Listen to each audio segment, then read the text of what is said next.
correria, tantas coisas para fazer. Você alguma vez já parou para pensar em quais são as suas verdadeiras prioridades? Não sei se família, estudos, seu futuro, relacionamentos. Quais são as suas verdadeiras prioridades?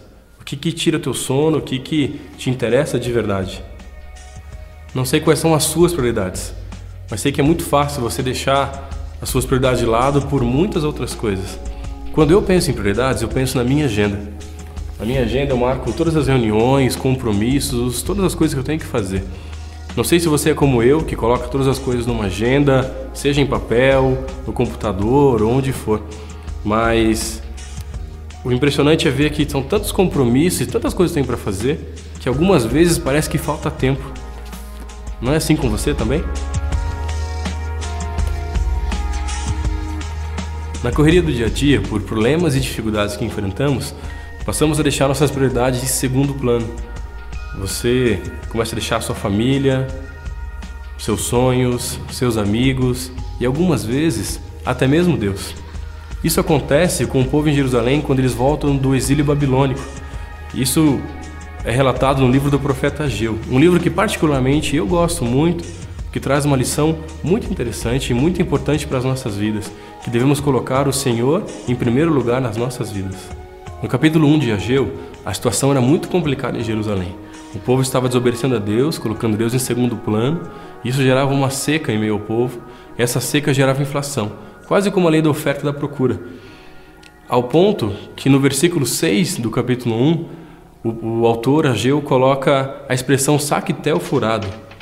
O que é essa expressão saquetel furado? Saquetel nada mais era do que uma bolsa, e essa expressão que a bolsa estava furada e todo o dinheiro que você colocava dentro dela não rendia, o dinheiro saía para fora dessa bolsa.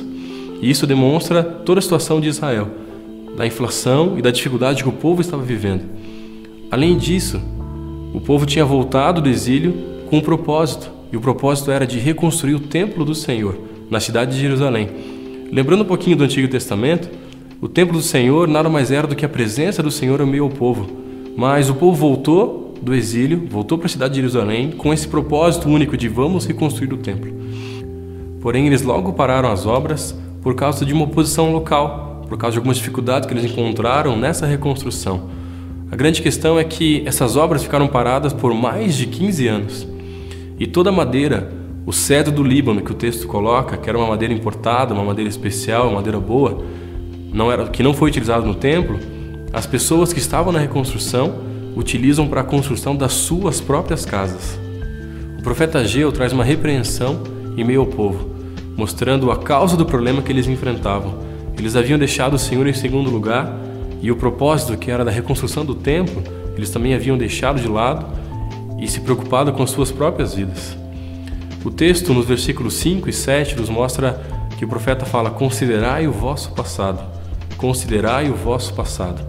Isso era para que o povo lembrasse de tudo aquilo que Deus já havia feito em meio ao povo, não só dos erros que eles haviam cometido, de terem parado durante 15 anos toda a construção do templo, mas lembrar muito antes disso, desde o tempo do Êxodo, de Moisés, dos milagres que Deus já havia feito em meio ao povo, e que eles precisavam se lembrar de que esse Deus Todo-Poderoso podia os ajudar novamente se eles se arrependessem e colocassem o Senhor novamente em primeiro lugar em suas vidas.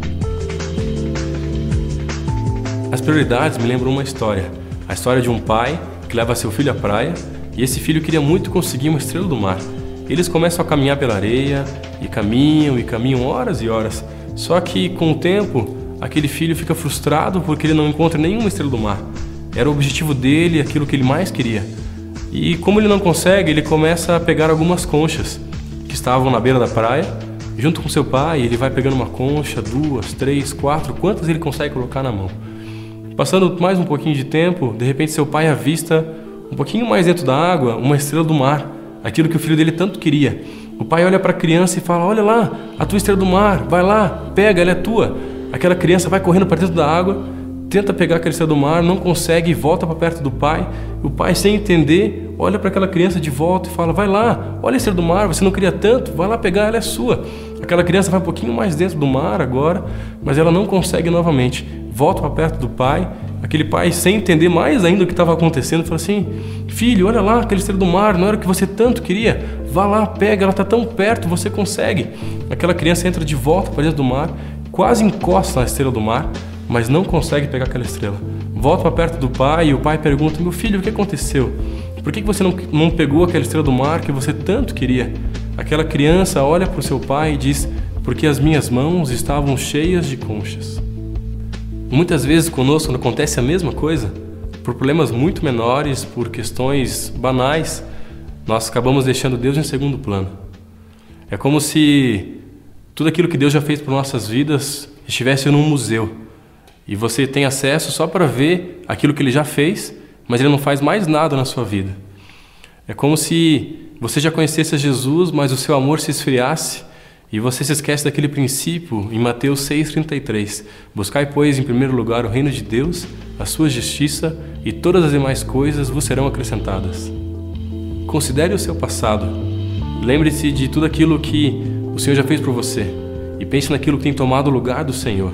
E talvez, se você ainda não conhece Jesus, quero te dizer que Ele pode fazer a diferença na tua vida, porque um dia Ele já fez a diferença na minha vida, quando eu coloquei Ele como a verdadeira prioridade. Quais são as conchas que você precisa considerar no seu passado para colocar o Senhor em primeiro lugar? Quais são as conchas que você precisa largar?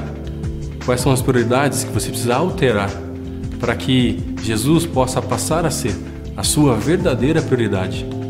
O povo de Jerusalém, ao ouvir a voz do profeta Ageu, considerou o seu passado, ouviu a voz de Deus, colocou novamente Deus em primeiro lugar nas suas vidas.